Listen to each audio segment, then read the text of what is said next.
Bien, merci beaucoup. C'est la continuité de notre enseignement. Évidemment, nous sommes dans les livres des Jean, chapitre 13. Aujourd'hui, nous allons étudier un thème qui est beaucoup plus exclusif, qu'on appelle la ceinture.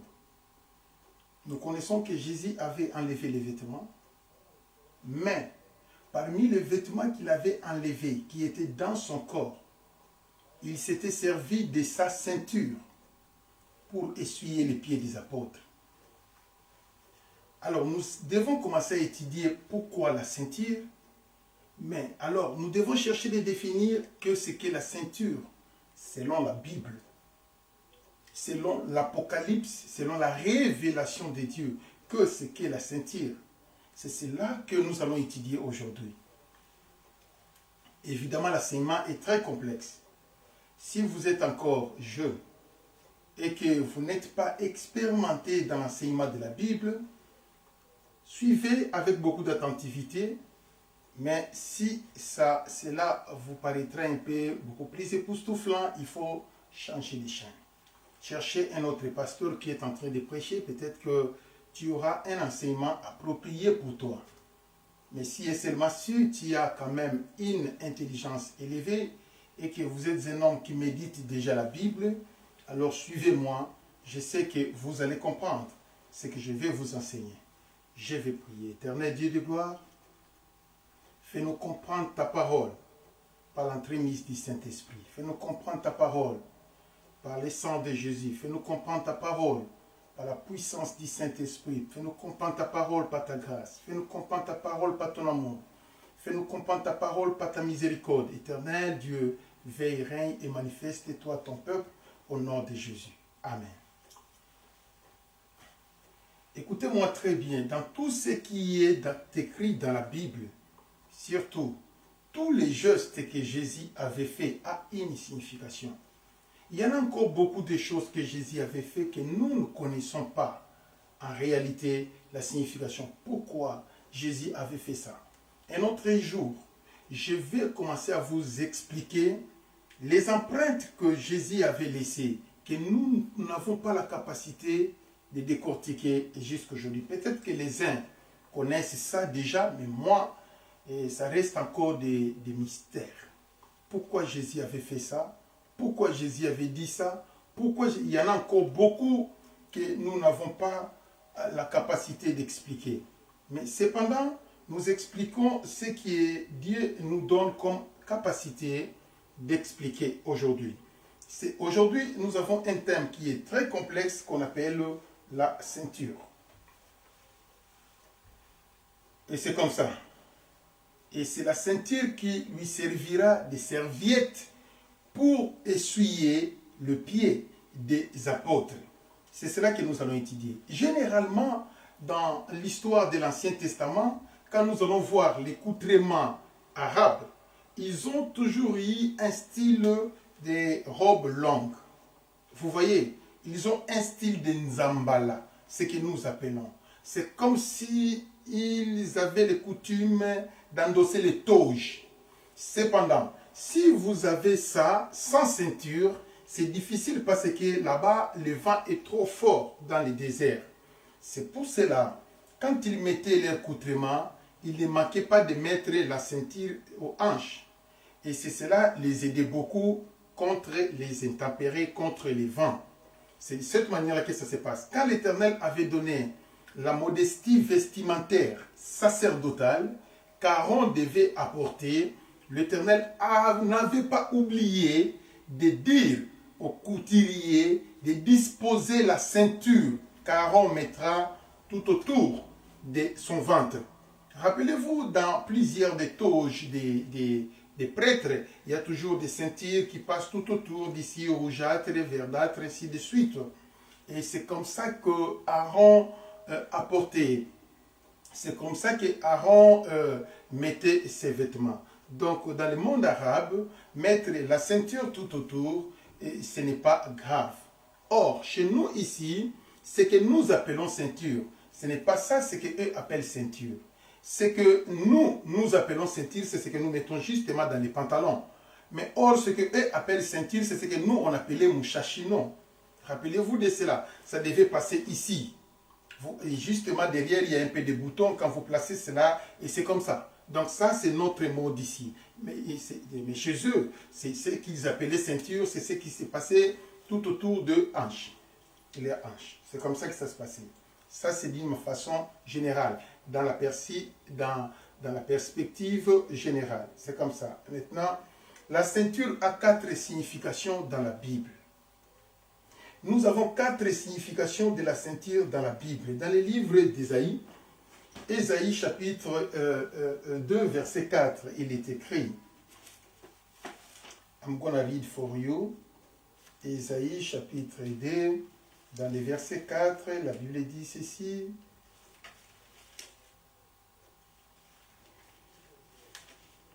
Je vais beaucoup lire aujourd'hui. Hein. Vous devez supporter ça comme ça. Ésaïe chapitre 2, verset 4. Il sera le juge des nations. Oh, sorry. 1 Samuel chapitre 2, verset 4. Oh, my God. 1 Samuel chapitre 2, verset 4. Alors, dans les livres de 1 Samuel chapitre 2, verset 4, vous allez voir que c'est justement l'histoire de Anne. C'était la prière de Anne. Mais qu'est-ce que Anne voulait parler? Qu'est-ce que le Saint-Esprit inspirait à Anne? Qu'est-ce que Dieu voulait parler à travers Anne? C'est ça ce que nous allons étudier. 1 Samuel, chapitre 2, dans les versets à 4. Il dit ceci. L'arc de puissant est brisé, et les faibles ont pour force, et les faibles ont la force pour ceinture. L'arc de méchant est brisé, et les faibles ont pour force la ceinture. L'arme de méchant est brisée, mais les faibles ont pour force la ceinture. L'arrogance des méchants est brisée, mais les faibles ont pour force la ceinture. C'est de cette manière-là que ça se passe. Maintenant, quand il dit ceci, que l'arc de puissant est brisé, il était dans un mariage rival. Alors, nous connaissons ce que sa rivale la faisait. La rivale l'a maltraité. L'importunité, lui faisait importuner parce qu'elle ne mettait pas au monde. Nous connaissons bien l'histoire de Anne. Alors quand il dit l'arc de méchant est brisé, il fait allusion à sa rivale. L'arc de méchant, l'arrogance des méchants, la méchanceté des méchants, l'Éternel l'a brisé devant moi. Ma soeur, quand quelqu'un s'élèvera comme adversaire dans ta vie, tu dois savoir qu'au moment de l'Éternel, il sera brisé. La Bible dit, les Égyptiens que vous voyez aujourd'hui, vous ne le verrez plus jamais. Pourquoi? Parce que l'Égypte s'est élevée comme une nation persécuteur. L'Égypte s'est élevée comme un pays qui outrageait, qui offensait les dieux du ciel et qui ignominiait les enfants de Dieu. Quand quelqu'un se lève devant toi comme un persécuteur, comme un bourreau, comme un courroux, tu dois savoir que c'est l'Éternel qui le brisera. Il a l'arc, il a une arme que le diable lui a donnée. Mais c'est l'Éternel qui combattra pour toi. C'est comme ça que ça se passe. Anne n'avait pas d'espoir. Anne a passé sa vie à pleurnicher, à pleurer, mais elle ne partait ni à gauche ni à droite. Elle ne faisait que pleurer devant l'Éternel. Mais la Bible dit, un jour, l'Éternel a exaucé Anne. Et quand Anne a eu la solution, quand Anne a eu son bébé qu'il a donné le nom de Samuel, il commença la prière. C'était une prière prophétique. Il dit ceci, l'arc de méchant est brisé. Vous voyez comment l'Éternel va briser tes adversaires. Comment l'Éternel va confondre les langages de tes adversaires dans très bientôt. C'est de cette manière-là que ça se passe. Pourquoi? Parce qu'il est l'Éternel, Dieu, qui est le juste et juste. Et il dit ceci.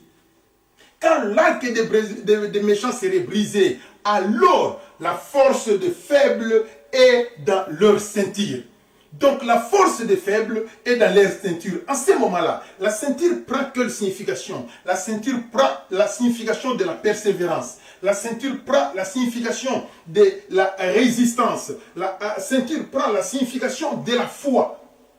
Vous voyez, quand l'arc des méchants est brisé, la Bible dit ceci. La force des faibles, c'est la persévérance. La force des faibles, c'est la résistance. La force des faibles, c'est la foi. Un faible n'abandonne jamais. Si j'ai Dieu dans ma vie, je n'abandonnerai jamais. Parce que je connais qu'un jour, l'Éternel fera les miracles. Alors, en ce moment-là, la force de faible sera la ceinture. La ceinture qui est la typologie de la foi, la ceinture qui est la typologie de la persévérance, la ceinture qui est la typologie de la résistance, selon ce qui est écrit dans le livre de 1 Samuel, chapitre 2, dans le verset 4. Ça, c'est la première signification de la ceinture. Écoutez-moi, ma soeur, écoutez-moi, mon frère. Tu peux manquer la capacité de répliquer. Tu peux manquer la capacité de parler, mais tu dois savoir que le silence que vous êtes en train de faire devant les gens et retourner à l'Éternel pour la prière, rien que la prière à l'Éternel. Quand vous retournerez à l'Éternel pour la prière, vous plairez devant l'Éternel de porter justice. Sachez-le que l'arc de méchant finira par être brisé. Et maintenant, vous, ce qui fera votre force dans votre faiblesse, c'est la ceinture, qui est la foi, la persévérance et la résistance. Ça, c'est la première explication. La deuxième explication de la ceinture, nous allons le voir dans le livre d'Ésaïe, chapitre 11. Ésaïe, chapitre 11, il est écrit.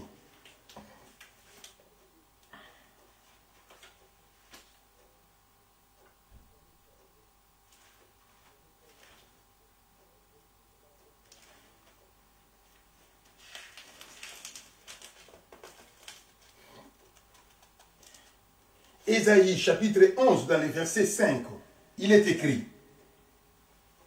la justice sera la ceinture et ses flancs. La fidélité, la ceinture de ses reins. Donc la justice sera une ceinture de l'autre côté, ainsi que la fidélité sera la ceinture de l'autre côté. Deux choses. Il y a la justice de Dieu et la fidélité de Dieu. Des choses que le peuple de Dieu devait appliquer. Mais quand est-ce que ce verset s'était intervenu? Le verset a intervenu justement quand Ésaïe disait ceci. Dans le verset premier, il dit: puis un rameau sortira du tronc d'Isaïe, et un rejeton naîtra de ses racines. L'esprit de l'Éternel reposera sur lui, l'esprit de la sagesse et de l'intelligence, l'esprit des conseils et des forces, l'esprit de la connaissance et de la crainte de l'Éternel.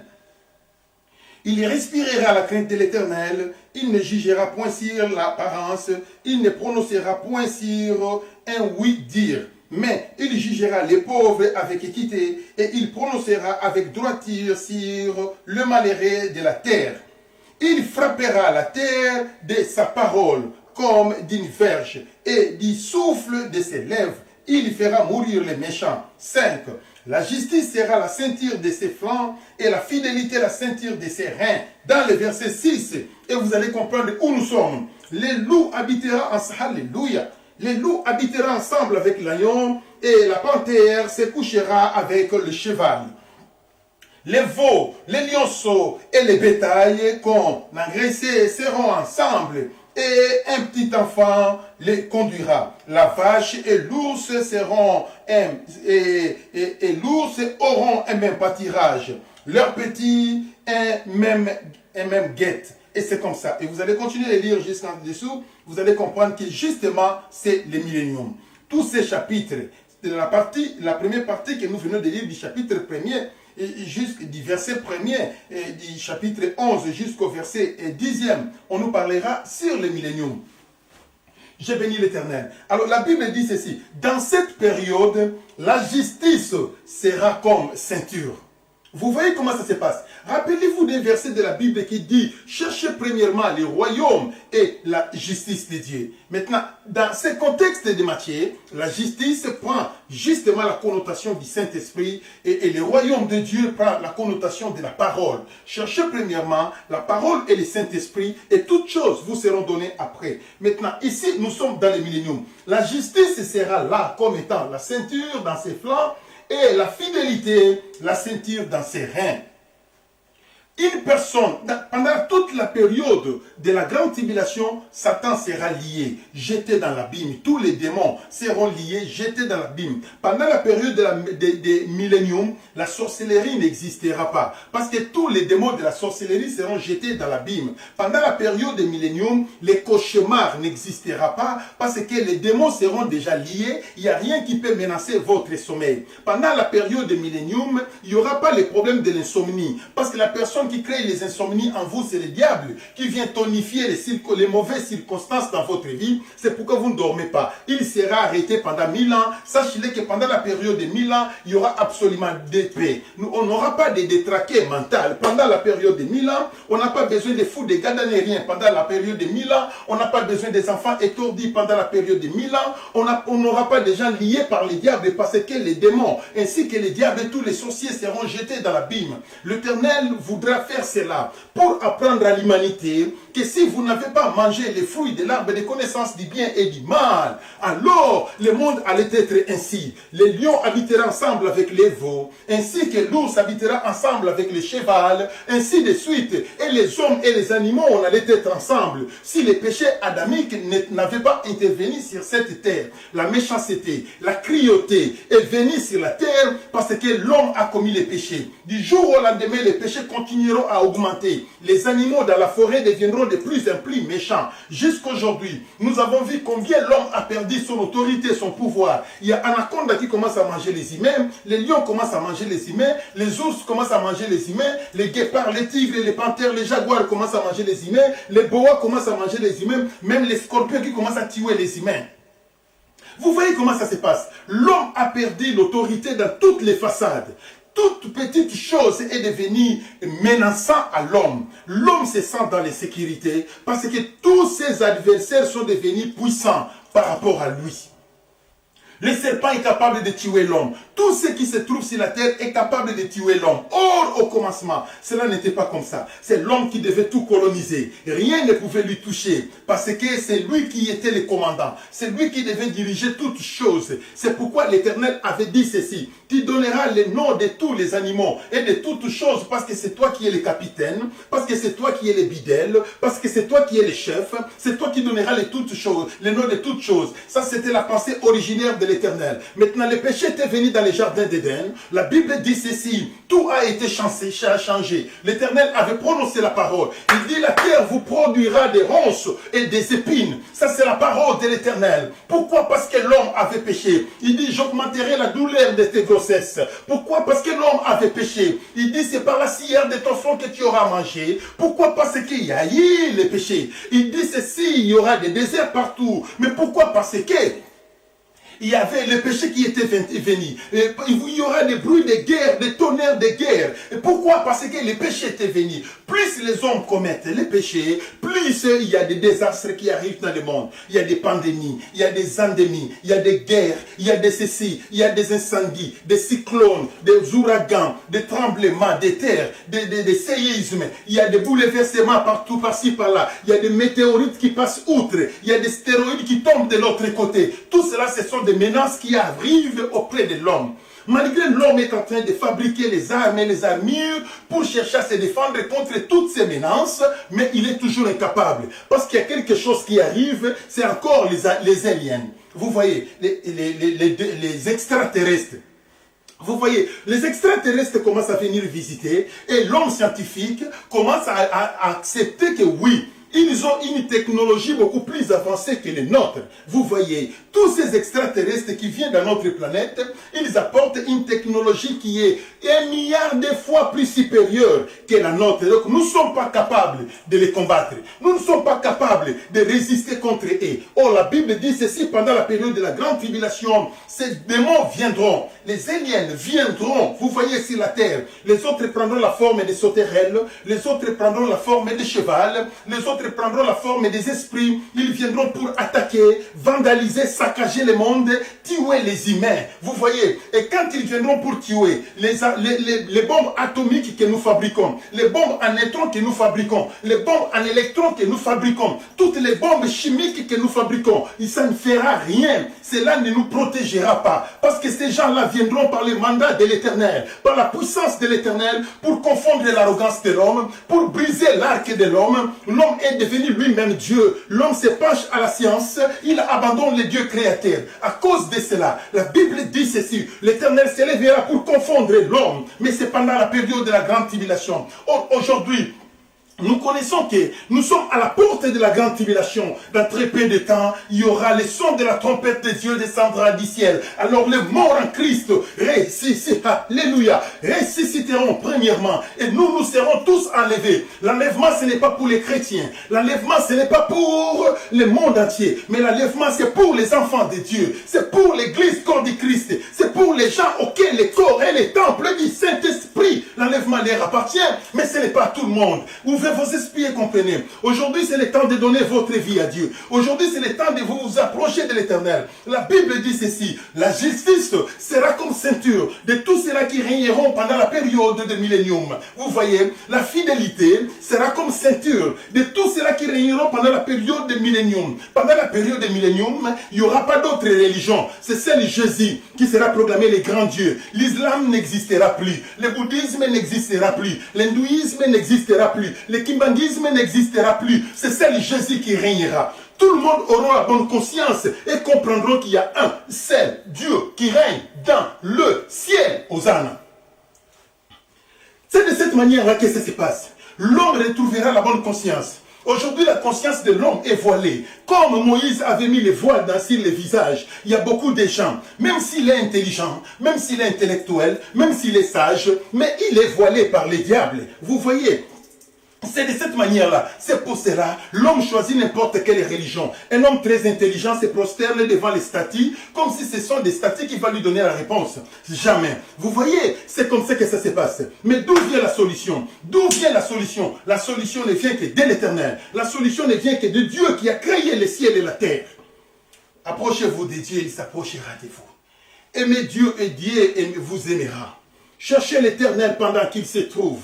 Invoquez-moi et je te répondrai. Ainsi dit l'Éternel. Quand vous invoquerez l'Éternel, l'Éternel vous répondra. Vous me chercherez, vous me trouverez. Mais si vous me cherchez de tout votre cœur, ainsi dit la parole de l'Éternel, c'est à vous de chercher. C'est à vous de lancer les premiers pas. C'est à vous de vous approcher de l'Éternel. Alors l'Éternel s'approchera de vous. Ça, c'est la vérité que je suis en train de vous parler. Alléluia. L'Éternel est merveilleux. L'Éternel est puissant. El Lion, El Shaddai, El Olam. Alléluia. L'Éternel est roi de la terre. L'Éternel est le créateur de l'humanité. C'est le créateur qui domine.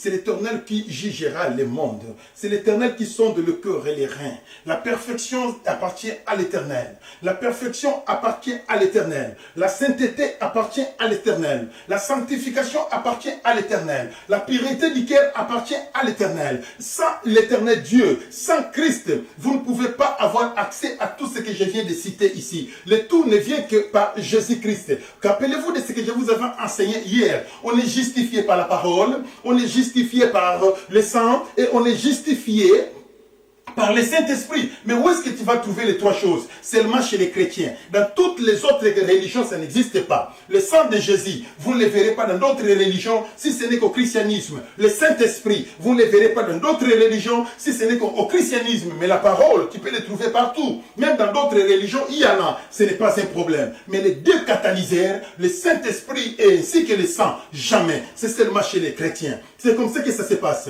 Il faut que le sang de Jésus fasse premièrement son travail. Quand le sang réussit de vous laver, de vous purifier, alors le Saint-Esprit vient. Mais si le sang ne purifie pas encore, nada. Impossible. Le Saint-Esprit ne peut pas venir. C'est comme ça que ça se passe. Maintenant, pour que le sang de Jésus fasse son action, il faut que la parole précède. La parole de la saine doctrine de Jésus de Nazareth. Quand la parole va briser le cœur, quand la parole va façonner les cœurs, quand la parole va faire son travail, viendra maintenant le sang de Jésus pour purifier. Quand le sang de Jésus purifie, alors viendra le Saint-Esprit. Quand le Saint-Esprit viendra, alors vous êtes entrés dans le monde de l'alliance. avec l'Éternel. Vous êtes dans l'église corps du Christ, le corps est le temple du Saint-Esprit, l'alliance contractée trouve son point d'école, son point millier dans votre cœur, dans votre vie. C'est comme ça que ça se passe. Écoutez-moi mes bien-aimés, les enfants de Dieu, pratiquons la justice de Dieu. Aujourd'hui, je vous parlerai de la justice comme étant la justice. Je peux aussi vous parler de la justice comme étant le Saint-Esprit. Celui qui n'a pas le Saint-Esprit ne peut pas voir la justice. Celui qui n'a pas le Saint-Esprit ne peut pas voir la justice. C'est par le Saint-Esprit qu'une personne peut appliquer la justice dans son mariage. C'est par le Saint-Esprit qu'une personne peut appliquer la justice dans son foyer. C'est par le Saint-Esprit qu'une personne peut appliquer la justice dans son travail. C'est par le Saint-Esprit qu'une personne peut appliquer la justice dans son église. Sans le Saint-Esprit, c'est le fruit de l'injustice qui s'élèvera. C'est de cette manière-là que ça se passe. Nous le voyons dans des églises. Une église est conduite par une coterie familiale, une église qui est conduite par une coterie tribale, une église qui est conduite par des coteries. Écoutez-moi bien. Et maintenant, les membres de cette coterie ne pêchent jamais. Et la sanction appartient aux autres. Mais dans la coterie, la sanction, c'est jamais. Est-ce que avez-vous déjà vu un pasteur qui sanctionne son propre enfant? Ça n'existe pas. Ça n'existe pas. Mais pourquoi ça n'existe pas? Avez-vous déjà vu un pasteur qui sanctionne sa propre femme? Ça n'existe pas. Mais pourquoi ça n'existe pas? Parce que c'est toi, le pasteur, qui a été appelé. Tous sont dans l'égalité dans l'église. C'est comme ça que ça se passe. Quand quelqu'un déconne, il faut sanctionner. Mais pourquoi il y a des sanctions des tantôt plus tôt et des sanctions des choix, les sanctions des visages? Telle personne doit être sanctionnée, telle autre personne n'a pas le droit d'être sanctionnée. C'est parce qu'il y a l'injustice à l'église. Mais pourquoi il y a l'injustice à l'église? C'est parce que le Saint-Esprit n'est pas là. Mais pourquoi le Saint-Esprit n'est pas là? Parce que l'église est construite dans les péchés. L'église est construite encore dans la nervosité. La nervosité au milieu des serviteurs. L'impudicité au milieu des serviteurs. La haine au milieu des serviteurs. La calomnie au milieu des serviteurs. La médisance au milieu des serviteurs. Tous les autres péchés au milieu des serviteurs. Le Saint-Esprit n'est pas là. C'est à cause du péché que le Saint-Esprit s'éloigne. Vous resterez avec la puissance du Saint-Esprit pour la guérison des malades, oui. Vous resterez avec l'onction du Saint-Esprit pour la prophétie, oui. Mais lui-même, le Saint-Esprit, il ne sera plus à l'œuvre. C'est comme ça que ça se passe. Vous voyez, parce que le Saint-Esprit habite là où il y a la sainteté. C'est lui qui est le catalyseur des lieux très saints. Ouvrez vos esprits. Là où on plaçait l'arche, les propitiatoires au-dessus, le sang de Jésus au-dessus des propitiatoires, au-dessus était une lampe qui s'allumait de soi-même. C'était le Saint-Esprit. C'est pourquoi on n'amenait jamais le feu étranger dans les lieux très saints. Quand on met les sacrifices, le feu s'allumait de soi-même. C'est le Saint-Esprit qui allumait le feu. Mais écoutez-moi, mes bien-aimés dans le Seigneur, quand Israël péchait et que les lieux très saints étaient vandalisés, l'arche était déportée, ces lieux très saints n'avaient plus de puissance. Pourquoi? Parce que le péché est entré. Écoutez-moi, mes bien-aimés dans le Seigneur. Écoutez ce que je suis en train de vous enseigner aujourd'hui. Quand le péché entre dans le corps pastoral, le Saint-Esprit n'est pas là. Même si tu prêches avec onction, même si vous parlez en langue, vous êtes vide. Vous êtes un cylindre métallique non constituant. Un tonneau vide fait de bruit. Autant, mais il n'a pas le Saint-Esprit. C'est comme ça que ça se passe. Ce qui sépare l'homme du péché, c'est seulement le Saint-Esprit, c'est seulement... Ce qui sépare l'homme de Dieu, c'est seulement les péchés. Ce qui sépare l'homme du Saint-Esprit, c'est seulement les péchés. C'est comme ça que ça se passe. Qu'est-ce que je peux vous dire? Retournez à l'Éternel. Tous les enfants de Dieu, les apôtres de Dieu, les pasteurs de Dieu, les docteurs de Dieu, les évangélistes de Dieu, ainsi que tous les gens convertis. Retournez à l'Éternel, mais avec des pleurs, avec des gémissements. La Bible déclare ceci: si mon peuple sur qui est invoqué mon nom s'humilie, prie, s'il se détourne de ses mauvaises voies, je l'exaucerai du haut des cieux. Je lui pardonnerai son péché, je lui guérirai son pays. Ça, c'est la parole de l'Éternel. Retournez à l'Éternel avec les humilités, les humiliations, avec l'humilité, avec le pleur. L'Éternel va vous recevoir. Ça, c'est la parole de Dieu. Yakale lo moninga nanga koloye swakobenga kayo ye azali mosungi na yo.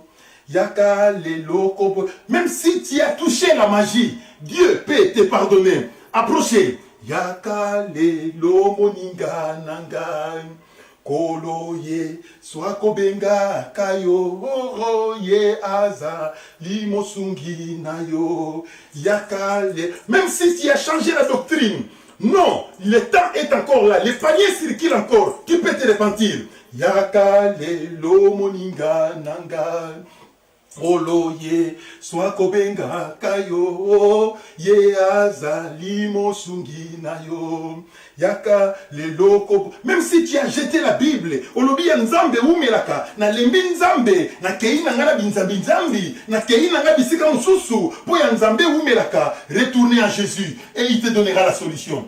Yaka lelo moninga nanga Kolo ye swakobenga kayo nzambe ye aza limosungi na yo yaka lelo koboyate. La Bible dit ceci: pendant la période de millénium, la ceinture aura comme signification la fidélité. Rappelez-vous de la fidélité d'une femme mariée. Comment une femme mariée qui se respecte reste fidèle à son mari. Même si le mari est insensé, la femme reste fidèle. Même si le mari est prostitué, la femme reste fidèle. Même si le mari est pauvre, la femme reste fidèle. Même si le mari est moribond, la femme reste fidèle. La femme a toujours été fidèle à son mari. C'est comme ça que l'Église sera devant l'Éternel. Nous serons appelés à être fidèles à l'Éternel. Mais or, la fidélité ne se pratiquera pas seulement à la grande tribulation ou au millénium, mais ça commence aujourd'hui. Pour tous ceux qui ont le Saint-Esprit, il faut marcher dans la fidélité à l'Éternel. La fidélité dans les préceptes de Dieu. La fidélité dans les commandements de Dieu. La fidélité dans les ordonnances de Dieu. La fidélité dans les lois de Dieu. La fidélité dans la méditation de l'Éternel. La fidélité dans les jeûnes prières, la fidélité dans les dîmes et les offrandes, la fidélité dans la louange et dans l'adoration, alléluia, qu'est dans son palais, tous ces crier, gloire, Hosanna, Hosanna, Hosanna dans les lieux, très haut, pli, Hosanna, Hosanna, Hosanna dans les lieux, très haut, Jésus, Seigneur, nous te louons, Seigneur, nous t'exaltons, sois exalté, Seigneur, mon Dieu, Hosanna dans les lieux plus hauts. Alléluia, nous acclamons l'Éternel très fort. Là où vous êtes, acclamez l'Éternel. Acclamez l'Éternel très fort. Dis, j'aime Jésus. Tous ceux-là qui me suivent, dis, j'aime Jésus. Répétez dans votre maison, dis, j'aime Jésus. Jésus, Jésus t'aime. De la manière dont tu as dit que tu aimes Jésus, c'est comme ça que Jésus t'aime. C'est de cette manière-là que ça se passe. Alléluia. Je bénis l'Éternel. La quatrième signification de la ceinture signifie la vérité. J'ai exactement ce qui est écrit dans les livres d'Ésaïe. Ce qui est écrit dans le livre d'Éphésiens chapitre 6. Éphésiens chapitre 6, dans le verset, combien? Verset 14. Ça, c'est le verset le plus connu. Éphésiens chapitre 6, verset 14. Je suis là. Éphésiens 6, 14. Il est écrit: tenez donc ferme, ayez à vos reins la vérité pour ceinture, revêtez la cuirasse de la justice. Tenez à vos reins la vérité pour ceinture. Ici maintenant, la ceinture prend la connotation de la vérité. Or, nous avons étudié la ceinture comme étant la force des faibles. Nous avons étudié la ceinture comme étant la justice, la ceinture comme étant la fidélité. Et maintenant, nous étudions la ceinture comme étant la vérité. Or, nous connaissons que la vérité, c'est la parole. La parole, c'est Jésus. Rappelez-vous du verset qui dit: vous connaîtrez la vérité et la vérité vous affranchira. Je peux changer de langage. Vous connaîtrez la parole et la parole vous affranchira. Je peux changer de langage. Vous connaîtrez Jésus et Jésus vous rendra libre. Vous voyez, ce sont des mots synonymes. Ce sont exactement des synonymes. C'est comme ça que ça se passe. Ici, la vérité, ici, la ceinture prend la connotation de la vérité, qui est la parole, qui est Jésus de Nazareth. Vous voyez, une personne qui n'a pas la ceinture avec lui, n'a pas de l'équilibre. Souvenez-vous, la ceinture se met au hanche, c'est lui qui fait la liaison entre la région la plus basse et la région la plus haute. C'est la ceinture qui reste au milieu pour mettre de l'équilibre dans tes vêtements. S'il n'y a pas la ceinture, il n'y a pas de l'équilibre dans votre vêtement. C'est de cette manière-là que ça se passe. Alors c'est lui qui fait l'intérim de tout cela.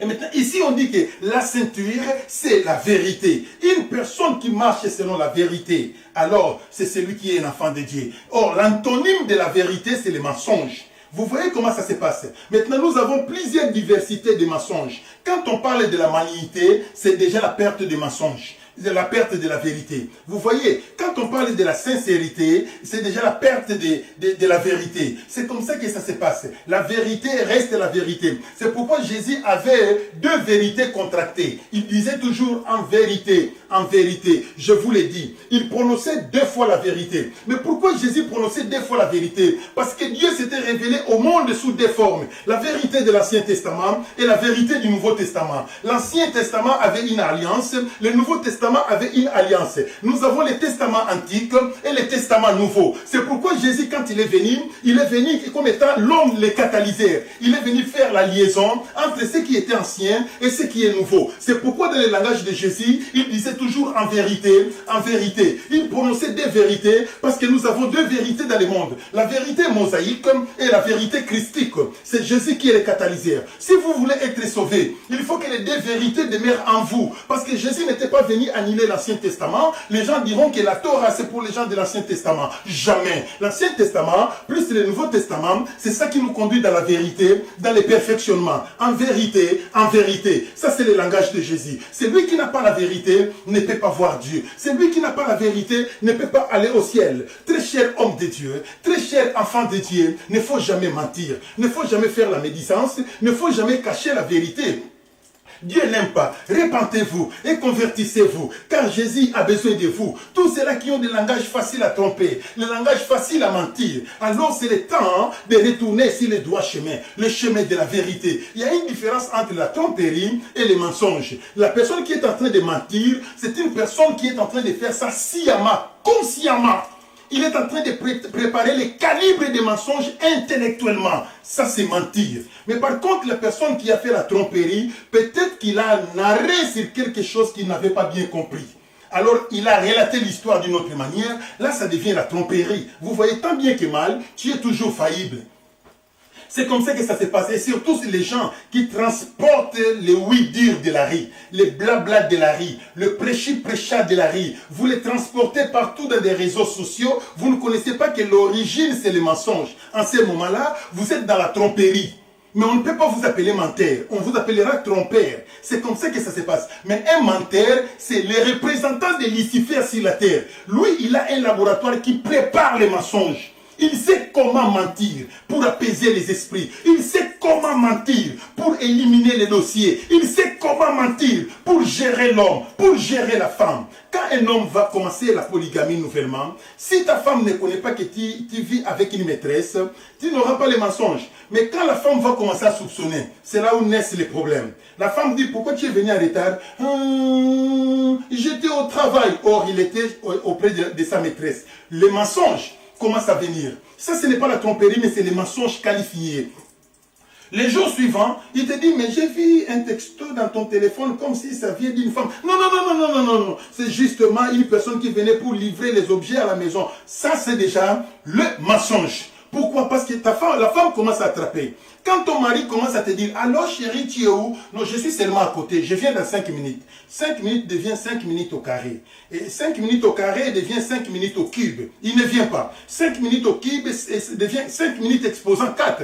Sachez-le que votre mari a une maîtresse quelque part. Vous voyez comment ça se passe. Mais quand il viendra, justement, j'avais une coopération que je faisais avec les amis. Et il va ramasser un ami de la rue pour l'accompagner à la maison, comme s'il était avec lui. Tout ça, c'est le mensonge. Vous voyez, les enfants de Dieu, marchez dans l'intégrité, marchez dans la crainte de l'Éternel, obéissez à la parole de l'Éternel, alors vous serez sauvés.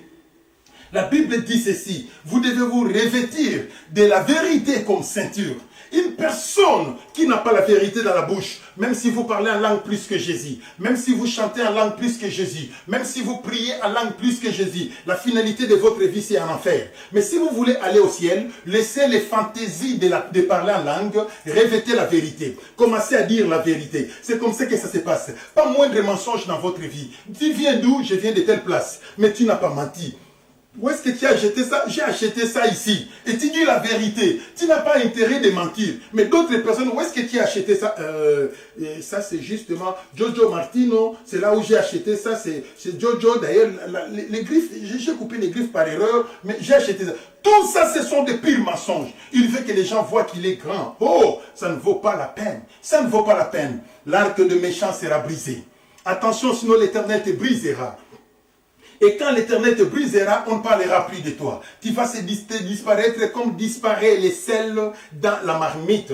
Mais toi, qu'est-ce que Dieu veut? Que tu sois dans l'alliance de l'Éternel. Que tu sois intégré dans l'alliance de l'Éternel. Venez à moi, vous tous qui êtes fatigués et chargés, et je vous donnerai du repos. Ainsi dit la Bible, voici je me tiens à la porte et je frappe. Si quelqu'un entend ma voix, j'entrerai chez lui, je souperai avec lui et lui avec moi. La Bible dit, rachetons les temps, car les jours sont mauvais. La Bible dit ceci, pendant que la grâce est encore là, il faut profiter. Profiter parce que nous avons encore le temps de la grâce. La grâce est trompeuse, ça finira dans très bientôt.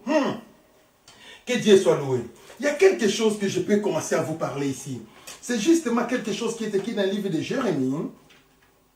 Avant que je clôture, Jérémie chapitre, je ne sais pas si je vais trouver ça, maybe Jérémie chapitre 13, maybe je commence au verset 1er. Jérémie chapitre 13, c'est ça qui nous permettra de... I am. Et Jérémie chapitre 13, dans les versets 1er jusqu'au verset 11e. Ça c'est un verset incroyable. L'Éternel dit à Jérémie, Jérémie, tu feras ce que je te dirai parce que tu es le porte-parole de l'Éternel. Jérémie a dit à vos ordres, Seigneur, je ferai tout. Écoutez, Dieu dit à Jérémie, je t'envoie, va au marché. Jérémie arrive au marché. Dieu dit à Jérémie, quand tu partiras au marché, il faut avoir l'argent dans la poche. Jérémie est parti comme un aveugle. Il est arrivé au marché. Il dit, Seigneur, je suis au marché. Dieu dit, va dans les pavillons de Tombola. Jérémie part dans les pavillons de Tombola. Il dit, achetez-moi une ceinture en lin pur. Il est allé, il a acheté la ceinture en lin. Il a regardé dans les pavillons de Tombola. Il a vu que non, ça ne me plaît pas. Mais alors il a vu une ceinture qui était neuve, qui ne vient pas de Tombola. Il a acheté ça. Et il a acheté la ceinture en lin. Il a apporté, c'est Dieu dit, apporte ça. Il a apporté ça pendant quelques jours. Dieu change encore. Dieu dit, prenez la ceinture que je t'avais dit d'acheter. Jérémie a pris la ceinture. Il dit, tu iras à Euphrate. Et quand tu iras à Euphrate, Dieu va lui indiquer la montagne. Et tu verras les rochers. Dans les creux du rocher, tu mettras la ceinture à l'intérieur. Il est allé, il a pris le cheval, il est allé juste à Euphrate. Il a regardé la montagne de l'Éternel, la montagne de la prophétie. Il a cherché les rochers fendus. Il a trouvé les rochers fendus. Il a pris la ceinture que Dieu lui avait dit d'aller acheter. Mettez ça dans les creux du rocher. Il a enfoncé dans les creux du rocher. Rappelez-vous, quand les gens parlent en Israël, ils mettent des papiers, des morceaux de papier dans les murs de lamentation, croyant que Dieu va l'exaucer parce qu'ils sont en train de faire ça. Dieu n'est plus sur les murs. Dieu n'est plus sur les rochers. Dieu est là au ciel. Jésus, il est assis à la droite de la majesté. La Bible dit, tout ce que vous demanderez à mon nom, tout ce que vous demanderez au Père à mon nom, cela vous sera accordé. Dieu n'est pas dans les murs de lamentation aujourd'hui. Dieu n'est pas dans les trous de murs de lamentation. Ça n'existe pas. Ça, c'est la confusion d'Israël. Ça, c'est l'égarement d'Israël. Mais nous, nous sommes les enfants de la lumière. Nous sommes les fils d'adoption de Jésus. Je n'ai pas besoin d'aller faire les... Si je vais aller explorer Jérusalem, oui. Mais cela ne veut pas dire que quand j'arrive à Jérusalem, cela va créer de l'impact dans ma vie. Jamais. Tous les sorciers se dirigent là-bas. La sorcellerie n'est pas finie. Tous les magiciens dirigent là-bas, la magie n'est pas finie. Le problème qui se passe, pour que tu puisses avoir les salis, ce n'est pas boire l'eau du Jourdain, ce n'est pas aller te baigner dans l'eau du Jourdain qui a plein de microbes, ce n'est pas aller à Jérusalem et ramasser les sables de Jérusalem, tu amènes ça dans ta maison. Il y a des hommes de Dieu qui font ça. Il va à Jérusalem, il ramasse les sables de Jérusalem, il vient avec dans sa maison, il croit que ça lui produira quelque chose. Zéro.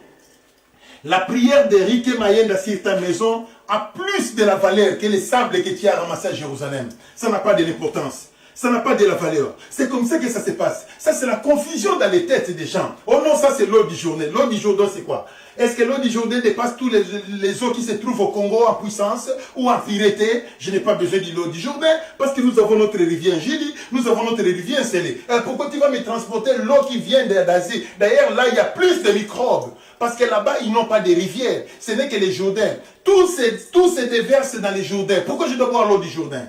Ça, c'est la confusion qui se trouve dans des têtes des gens.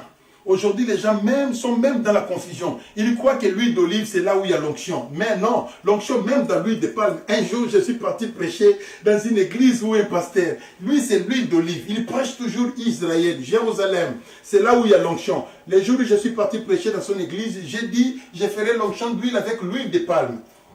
Je n'ai pas besoin des huiles importées, mais avec l'huile de palme, vous allez voir ce que Dieu va faire. Ces jours-là, c'était terrible, je vous en prie. Mais c'est l'huile de palme.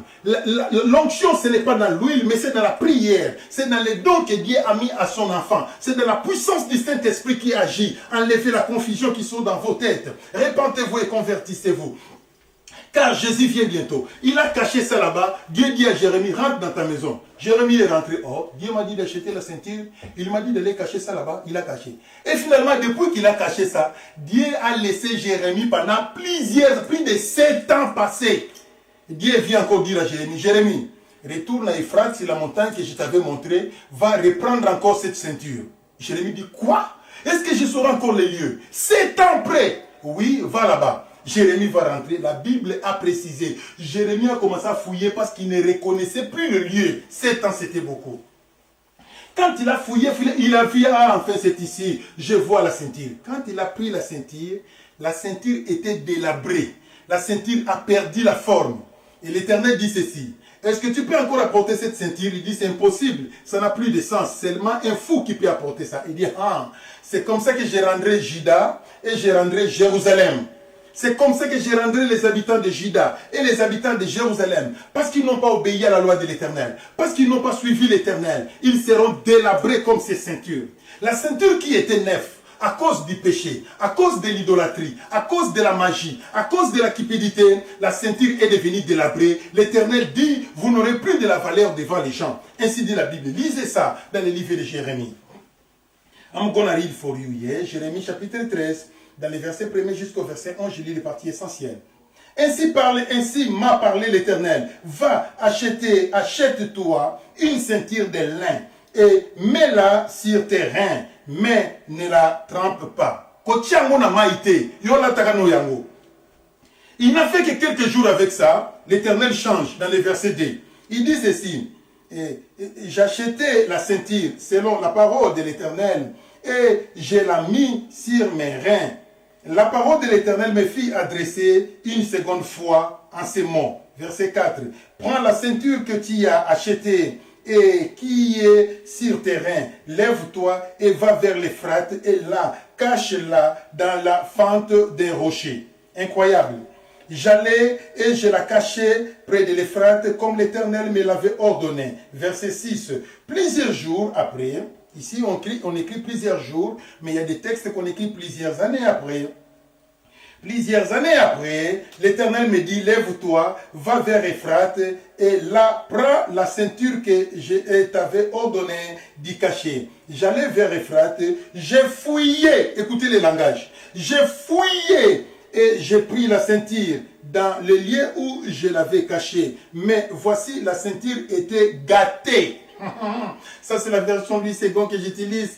D'autres versions disent la ceinture était délabrée. D'autres versions diront la ceinture était démodée, déchiquetée. Et c'est ça. Ce sont des différents langages qu'on avait utilisés. Ici, on dit la ceinture était gâtée. Elle n'était plus en bonne à rien. La parole de l'Éternel me fit adresser en ces mots. Ainsi parle l'Éternel. C'est ainsi que je détruirai l'orgueil de Juda et l'orgueil immense de Jérusalem. Ainsi dit la Bible. Dans le verset 10, il dit, qui va après, il partait auprès d'autres dieux.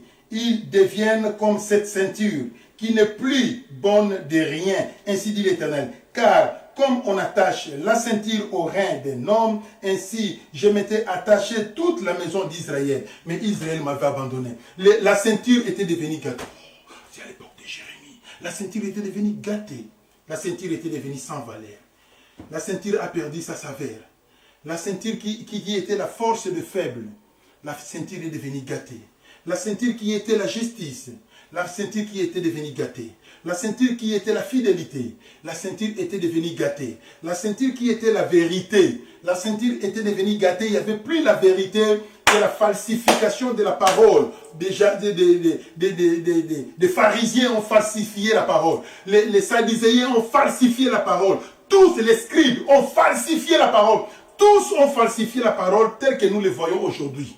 Chacun fabrique les pains de propositions selon sa propre volonté et non selon la volonté de l'Éternel. La parole est détruite. La manne est devenue infectée. L'Éternel avait dit, vous mangerez la manne les premiers jours, mais le deuxième jour, mais attention, le troisième jour, il ne faut plus manger, car ça sera infecté. Il y avait des tétis qui ont mangé la manne était infectée. C'est ce qui s'est passé aujourd'hui. Quand Jésus-Christ était venu, la manne était déjà infectée. Quand Jésus-Christ était venu, la vérité était déjà rouillée. La vérité était déjà gâtée. Il n'y avait plus rien. Il a fallu maintenant que Jésus puisse commencer à restaurer la vérité qui était auprès de ses apôtres. Il a fallu que Jésus puisse les restaurer. Parce que Dieu avait maudit cette vérité qui était la ceinture. L'Éternel a dit, la ceinture que tu as achetée qui était neuve doit devenir gâtée. C'est comme ça que je les ferai gâter. Quand Jésus a appelé les apôtres étaient comme la ceinture de Jérémie devant l'Éternel. Quand Jésus t'a appelé dans les Seigneurs, tu étais comme la ceinture de Jérémie. Mais la Bible dit ceci, l'Éternel veut changer l'histoire de ta vie. Il faut que la ceinture rayonne tout autour de ton hanche, de votre hanche. C'est de cette manière-là que ça se passe. Écoutez-moi mes bien-aimés, quand quelqu'un vit dans les péchés, il a une ceinture qui est gâtée. Quand une personne n'aime pas la prière, n'aime pas les jeûnes, il a une ceinture qui est gâtée. Quand une personne n'aime pas la méditation, il a une ceinture gâtée comme la ceinture de Jérémie. Quand une personne est en train de bousiller l'évangile et la doctrine, il a une ceinture gâtée comme la ceinture de Jérémie. Mais la Bible dit ceci, l'Éternel avait mandaté son enfant. La Bible dit quand Jésus-Christ était venu, il dit je dois restituer la ceinture qui a perdu la forme. À l'époque de Jérémie, comme moi Jésus, je suis le réparateur des brèches, il faut que je leur donne une autre ceinture. Il a enlevé la ceinture qui était en lui. C'est ce qu'il avait transmis aux apôtres. C'est la ceinture qui servait à Jésus d'essuyer les pieds des apôtres pour qu'ils deviennent blancs, pour qu'ils deviennent sanctifiés, pour qu'ils soient une offrande pure devant l'Éternel, pour qu'ils soient une offrande qu'on présente dans les lieux saints devant l'Éternel. C'est de cette manière-là que ça se passe. Votre prière représente une offrande. Votre louange et adoration, c'est une offrande à l'Éternel. Votre argent, c'est une offrande que vous présentez à l'Éternel. Quand tu fais l'évangélisation, tu présentes une offrande à l'Éternel. Tout ce que nous faisons, les gestes et les gesticules que nous faisons pour l'Éternel, c'est une offrande devant l'Éternel. C'est de cette manière-là que ça se passe. Maintenant, Jésus, il a fallu qu'il vienne pour changer l'histoire de la vieille ceinture de Jérémie. Une ceinture délabrée, une ceinture gâtée, une ceinture qui n'avait plus de forme. Et c'est comme ça était ta vie. Ta vie était gâtée, ta vie était délabrée, les sorciers ont tout détruit, les démons ont tout détruit, et le malin a tout détruit. Voire même les voisins ont détruit votre vie. Votre mari a détruit votre vie, votre femme a détruit votre vie, l'espoir de votre vie était dans les enfants. Les enfants ont détruit votre vie. Vous avez une vieille ceinture, une ceinture délabrée. Vous n'avez plus l'espoir, vous ne connaissez plus que faire. Et votre vie n'a plus de sens, votre vie n'a plus de définition, parce que vous n'avez plus de ceinture. La ceinture a été délabrée. Mais la Bible dit ceci. Il y a quelqu'un qui est là, qui est le réparateur des brèches.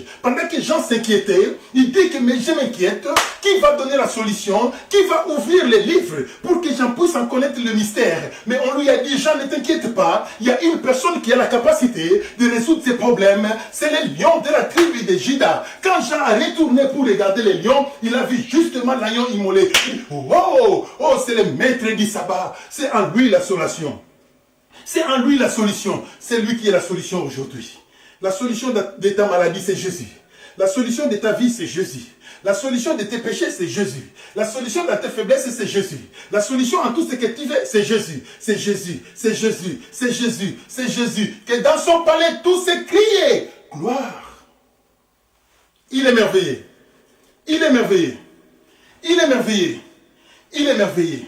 La Bible dit ceci. Tous ceux-là qui s'approcheront de Jésus auront leur ceinture neuve. La ceinture aura de la valeur. La ceinture qui est la force des faibles. N'est-ce pas que vous êtes faible devant Satan? Mais vous êtes fort parce que vous avez la ceinture. La Bible dit que les faibles disent nous sommes forts. Où est-ce que nous allons attraper la force? C'est dans la ceinture que Jésus nous a donnée. C'est par la ceinture que nous deviendrons fidèles à lui. C'est par la ceinture que nous aurons la capacité de pratiquer la justice. C'est par la ceinture maintenant que nous aurons la capacité de marcher selon la vérité et selon la volonté de Dieu. C'est de cette manière-là que ça se passe. Vous en avez besoin aujourd'hui. Il est le restaurateur des saints, le restaurateur des âmes. C'est comme ça que ça se passe. La tenue de la foi, c'est la joie. C'est le temps d'avoir la joie, car l'Éternel veut vous donner une autre ceinture.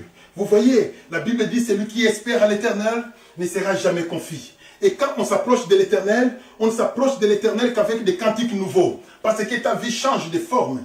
Tu n'es plus une personne de la tristesse, mais Jésus te donne une autre forme. C'est de cette manière-là que ça s'est passé. Alléluia. La Bible dit dans les livres d'Apocalypse, justement Apocalypse chapitre 1, dans les versets 13. Ah non, si c'est ça, je vais essayer un peu de voir.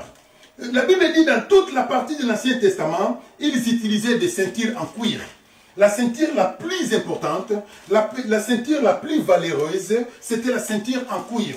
Mais Jésus, Dieu de l'Ancien Testament, lui a choisi une ceinture en laine. Maintenant, Jésus de son côté, la Bible dit, après l'ascension de Jésus, quand il est monté au ciel, il n'avait pas besoin de ceinture en cuir, il n'avait pas besoin de ceinture en peau de chameau, il n'avait plus besoin de ceinture en laine, mais la Bible dit, Jésus avait la ceinture d'or pure qui passait tout autour de son ventre. Apocalypse chapitre 1, verset 13. I don't know if it's this one here, maybe. J'ai commis l'erreur. Au milieu de 7 chandeliers d'or, alléluia, Maranatha. Au milieu de 7 chandeliers, quelqu'un qui ressemblait à un fils de l'homme, vêtu d'une longue robe, et il y a une ceinture d'or sur sa poitrine. Alléluia. El Elyon, El Shaddai, El Olam, Maranatha. Lui n'a plus la ceinture comme toutes les ceintures, mais il a une ceinture de la différence. La ceinture, c'est la ceinture d'or pur. Et ce n'est pas une ceinture dorée, non. Mais c'est la ceinture d'or pur qui est maintenant sur le hanche de Jésus de Nazareth. Rappelez-vous, tout Moïse avait un bâton. C'était un bâton en bois. La Bible dit ceci, tous ces autres serviteurs qui sont passés avant, ils avaient des bâtons. C'était la coutume de l'Ancien Testament. C'était des bâtons en bois, c'était des bâtons en quoi. Comment on appelle ça encore? Des bâtons j'oublie encore ça. Vous voyez, ils utilisaient tout ça comme étant bâton. Mais la Bible dit, quand Jésus est monté au ciel, lui a un bâton de fer. Ce n'est pas en bois, ce n'est pas en aluminium, ce n'est pas en plastique, ce n'est pas en fonte, mais il a une verge de fer. Je vous en prie. Et ici, la Bible dit ceci, il n'avait plus besoin de ceinture en laine, il n'avait plus besoin de ceinture en peau de chameau, il n'avait plus besoin de ceinture en cuir, mais ici, c'est la ceinture en or. C'est ce qui t'attend le jour où tu rencontreras Jésus. C'est ce qu'il te donnera. C'est lui qui persévérera jusqu'à la fin. C'est celui qui sera sauvé. Il sera revêtu de l'or pire. Ça, c'est la promesse de l'Éternel. Persévérer jusqu'à la fin. Persévérer jusqu'à la fin. Persévérer jusqu'à la fin. Persévérer jusqu'à la fin. Jésus vient bientôt. Il vous aime beaucoup. C'est la fin de notre message. Que Dieu soit loué. Yakale lo muninga nangai. Koloye, swakobenga kayo nzambe, ye azali mosungi na yo Yahweh, yaka lelo kobo yate, yaka lelo moninga nanga Yesu, koloye, swakobenga kayo nzambe, ye azali mosungi na yo Yahweh, yaka lelo kobo yate. Soulevez les mains. Levez-vous, soulevez les mains. Levez-vous, soulevez les mains. Alléluia. Levez-vous, soulevez les mains. Il y a quelque chose qui doit se passer dans votre vie. Jésus va restaurer votre vie. Jésus veut restaurer votre vie. Jésus veut restaurer votre vie. Jésus veut restaurer votre vie. Il veut restaurer votre vie. Soulevez les mains. Laissez ta vie entre les mains de Dieu selon la manière dont tu as compris la parole. Priez. Commencez déjà la prière. Alléluia. Alléluia, Jésus. Chrétien jusqu'à la mort, Yahweh. Chrétien jusqu'à la mort. Chrétien jusqu'à la mort. Je serai chrétien jusqu'à la mort. Pasteur jusqu'à la mort. Pasteur jusqu'à la mort. Pasteur jusqu'à la mort. Je serai pasteur jusqu'à la mort. Fidèle jusqu'à la mort. Alléluia. Fidèle jusqu'à la mort. Fidèle jusqu'à la mort. Je serai fidèle jusqu'à la mort. Chrétien jusqu'à la mort. Chrétien jusqu'à la mort. Chrétien jusqu'à la mort. Je serai chrétien Éternel, entre tes deux mains, je remets ton peuple. Bénis ton peuple, Seigneur. Restaure la santé de tout le monde. Que les malades soient guéris au nom de Jésus. Que les rhumatismes libèrent vos vies au nom de Jésus. Que les douleurs dorsales libèrent vos vies au nom de Jésus. Que la diabète libère ta vie au nom de Jésus. Que l'angine libère ta vie au nom de Jésus. Que les problèmes des yeux libèrent ta vie au nom de Jésus. Que les maux de tête libèrent ta vie au nom de Jésus. Que la malaria libère ta vie au nom de Jésus. Que la typhoïde libère ta vie au nom de Jésus. Que les cauchemars libèrent ta vie au nom de Jésus. Que les maris de nuit libèrent ta vie au nom de Jésus. Que les femmes de nuit libèrent ta vie au nom de Jésus. Que l'échec libère ta vie au nom de Jésus. Que la pauvreté libère ta vie au nom de Jésus. Que tout ce qui est de malchance libère ta vie au nom de Jésus. Que l'esprit de mort libère ta vie au nom de Jésus. Que le désespoir libère ta vie au nom de Jésus. Que l'esprit de suicide libère ta vie au nom de Jésus. Que le célibat libère ta vie au nom de Jésus. Que les déceptions libèrent ta vie au nom puissant de Jésus. Que la faiblesse libère ta vie au nom de Jésus. Recevez la délivrance. Recevez la guérison. Recevez la gloire et la grâce de Dieu par le nom de Jésus qui est notre seul Seigneur et Sauveur. 3 fois dit Amen, Amen, Amen. Amen, Amen, Amen. I love you so much. God bless you.